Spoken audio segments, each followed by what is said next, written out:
read up on your fantasy history. Look, here are some of the most popular Week 1 waiver pickups from last year. Okay, sure, a couple of fantasy-relevant players, Tariq Cohen, Buck Allen had a nice run there, my little Cooper Kupp, of course.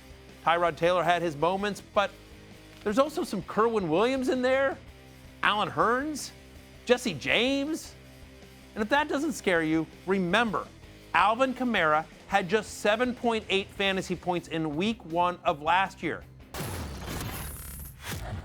Second fewest average air yards per attempt in Week 1. That was Andrew Luck. He just kept it close to the line of scrimmage.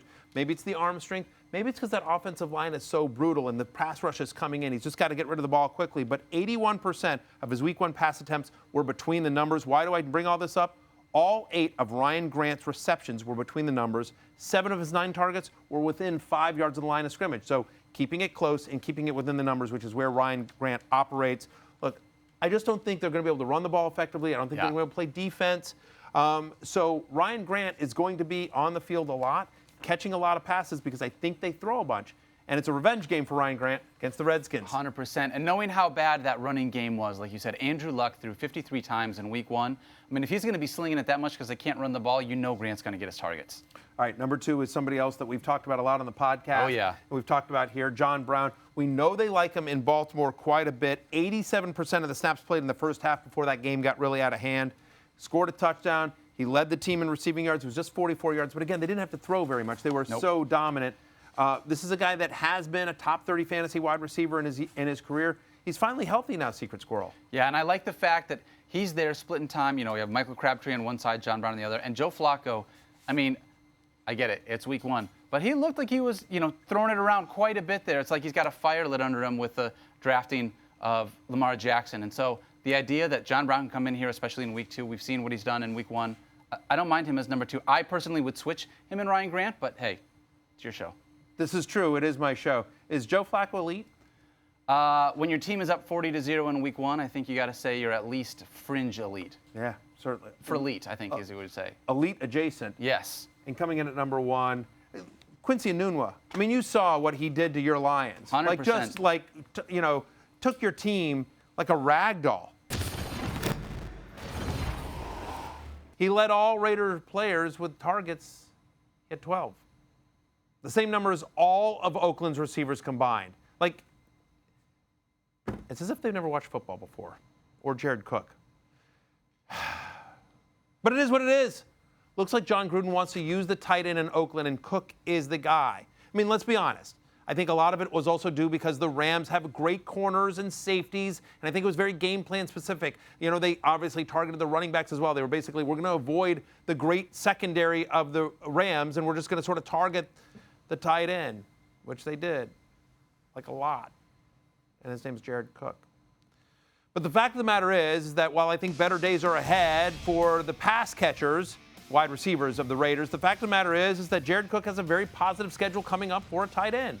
Broncos have allowed the 3rd most fantasy points to tight ends over the last 2 years. They also have strong corners. Oh, by the way, they just allowed a 100-yard game to Will Dissly, tight end of the Seahawks. After that, they get Miami and Cleveland. So in the next 3 weeks, Jared Cook faces 3 of the 5 worst fantasy defenses against tight ends over the last 2 years. My number 5 running back this week is Aaron Jones. Okay, yes, he is suspended for 1 more game, but Jamal Williams averaged just 3.1 yards per carry last night. He wasn't much better last year.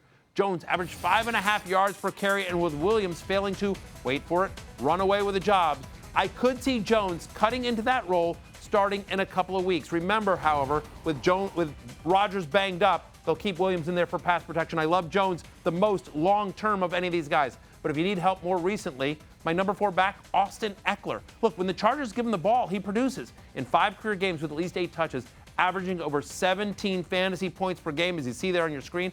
Look, he has a chance to carve out that Danny Woodhead role. And if Melvin Gordon ever gets hurt this year, his value would skyrocket. Melvin Gordon is rostered in 100% of leagues, which means Austin Eckler needs to be rostered in 100% of leagues. Next up, as I mentioned, Jaguars running back T.J. Yeldon. Listen, if Leonard Fournette is out, he becomes a plug-and-play RB2, as the Patriots have allowed the 2nd most fantasy points to running backs in the last 2 years. Running behind that line in a run-first offense, Yeldon will have significant fantasy value. Remember, when Yeldon has had 10 or more touches in a game, he averages over 14 fantasy points. Number 2, The Colts' Nyheim Hines. Honestly, I have him higher because we don't know if Yeldon will have value this week. We do know Hines will have value. Billed as a pass catcher coming out of NC State, and that's what he was in week number 1. He caught 7 balls, targeted on 32% of routes run. If Andrew Luck continues to check the ball down, which he will with that brutal offensive line, Hines will continue to have PPR flex value this year. Remember, they also have a bad defense. I think the only way the Colts move the ball this year is by throwing it. And finally, my number 1 pickup at running backs, Phillip Lindsay. It was Lindsay, not Royce Freeman, and definitely not Devontae Booker, that led the Broncos in touches last week. There are a few players who I think have no business being on any rosters after week 1.